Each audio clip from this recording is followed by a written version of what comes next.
Assalamualaikum warahmatullahi wabarakatuh. Selamat berjumpa kembali dengan saya dalam perkuliahan pendidikan agama Islam. Pada kesempatan kali ini kita akan melanjutkan perkuliahan kita, namun sebelumnya mari kita awali pertemuan ini dengan membaca doa terlebih dahulu. Mudah-mudahan diberikan kelancaran, diberikan kemanfaatan, dan diberikan keberkahan untuk kita semuanya. Al-Fatihah. A'udzubillahi minasyaitonirrajim. Bismillahirrahmanirrahim. Alhamdulillahirabbil alamin arrahmanirrahim maliki yaumiddin. Iyyaka na'budu wa iyyaka nasta'in. Ihdinas shiratal mustaqim. Shiratal ladzina an'amta 'alaihim ghairil maghdubi 'alaihim waladdallin. Amin. Baik, hari ini kita akan bicara tentang kerukunan beragama dalam Islam. Seperti apa gambaran pandangan Islam tentang kerukunan beragama? Mari kita ikuti bersama-sama. Kerukunan beragama adalah salah satu aspek penting dalam sebuah masyarakat multikultural. Jadi masyarakat multikultural di sini adalah masyarakat yang terbentuk dari berbagai macam keanekaragaman, mulai dari suku, ras, bahasa, agama, budaya, dan sebagainya. Seperti masyarakat kita Indonesia ini. Islam sebagai salah satu agama besar di dunia memiliki pandangan yang kuat terhadap kerukunan beragama. Jadi Islam punya pandangan tersendiri terhadap toleransi beragama, ya, terutama di negara yang multikultural seperti di Indonesia. Konsep kerukunan beragama dalam Islam, yakni konsep kerukunan beragama sangat mendasar dan diterjemahkan melalui berbagai ayat Al-Quran dan hadis Nabi Muhammad SAW.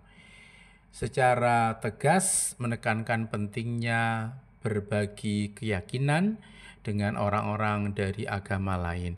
Artinya Islam memberikan kebebasan untuk berbagi informasi tentang agama kita kepada orang lain yang berbeda agama. Jadi tidak menjadi agama yang eksklusif, yang tertutup terhadap informasi dari luar. Kita bisa mengakses dan bisa menyebarluaskan dakwah Islamnya kepada orang lain di luar agama kita. Beberapa prinsip yang dianut dalam pandangan Islam terhadap toleransi beragama di sini diantaranya. Yang pertama adalah kebebasan beragama. Al-Quran mengakui hak setiap individu untuk memilih dan menjalani agamanya sendiri. Seperti tertuang dalam Al-Quran surat Al-Baqarah ayat 256 yang berbunyi, A'udzubillahi minasyaitonirrajim. Bismillahirrahmanirrahim. La ikraha fiddin. Qad tabayyana rusydu minal ghayy. Tidak ada paksaan dalam menganut agama Islam. Sungguh telah jelas jalan yang benar dan jalan yang sesat. Di sini bisa kita ambil sebuah kesimpulan bahwa untuk memasuki Islam itu tidak perlu dipaksa dan tidak perlu ada intimidasi. Jadi kalau ada orang Islam memaksa orang lain untuk memeluk agama Islam, berarti bertentangan dengan ayat ini, surat Al-Baqarah ayat 256. Selanjutnya, prinsip yang kedua adalah salam dan kasih sayang. Nabi Muhammad SAW telah mengajarkan umat Islam untuk selalu menyebarkan salam, afsus salam itu. Assalamualaikum warahmatullahi wabarakatuh. Ini adalah pesan perdamaian terhadap semuanya saja, bukan saja kepada manusia, termasuk juga kepada makhluk-makhluk lainnya. Dan kasih sayang kepada semua orang tanpa memandang agama mereka. Jadi ingat, kita di sini tidak membeda-bedakan untuk menyebarkan kasih sayang terhadap sesama. Ini prinsip yang kedua. Prinsip yang ketiga yaitu dialog dan kepedulian. Islam mendorong dialog dan kerjasama antara agama-agama. Nabi Muhammad SAW secara aktif berinteraksi dengan pemeluk agama lain dan menjalin hubungan baik dengan mereka. Ini jika sudah menjadi kenyataan bahwa namanya Nabi Muhammad adalah figur yang bisa membaur dengan berbagai macam agama, berbagai macam suku ketika selama hidupnya.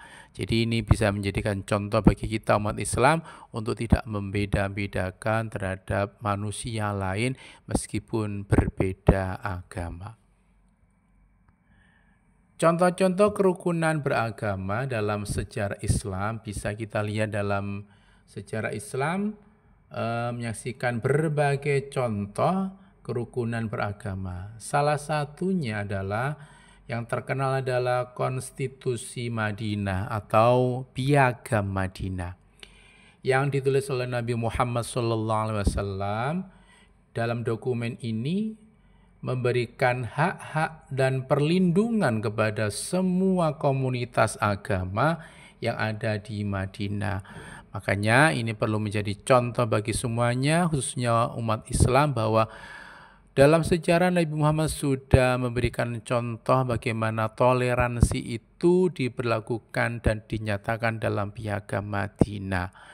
Jadi kalau sekarang ada orang yang menggembar-gemborkan tentang toleransi beragama, itu sudah pernah terjadi dalam kehidupan Nabi Muhammad SAW. Tantangannya apa kalau kita sudah menerapkan toleransi beragama kepada semua orang? Yang pertama, meskipun Islam mengajarkan kerukunan beragama, ternyata tidak mudah untuk menerapkannya. Ada beberapa tantangan dalam mewujudkannya.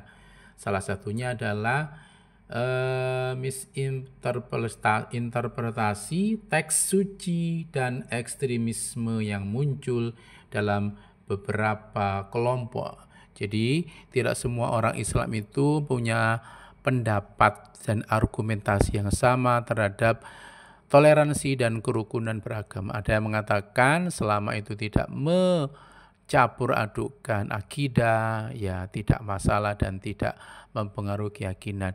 Ada yang mengatakan bahwa itu hukumnya haram, apapun alasannya, kalau sudah bersinggungan dengan agama lain ya tidak diberikan ruang untuk bisa berdialog dan bisa saling menghormati dan menghargai. Jadi di dalam Islam sendiri terjadi berbagai macam pandangan tentang toleransi beragama ini.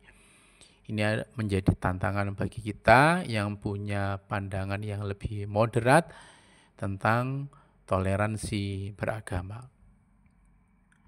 Kesimpulannya, kerukunan beragama adalah salah satu prinsip fundamental dalam Islam. Islam mendorong umatnya untuk hidup berdampingan dengan agama-agama lain, menghormati perbedaan dan bekerja sama untuk mencapai perdamaian. Dan sejarah Islam telah memberikan contoh nyata tentang bagaimana ini dapat diwujudkan, namun perlu diingat tantangan untuk menerapkan ini juga ada. Jadi ada yang setuju dan ada yang tidak setuju, ada yang pro dan ada yang kontra.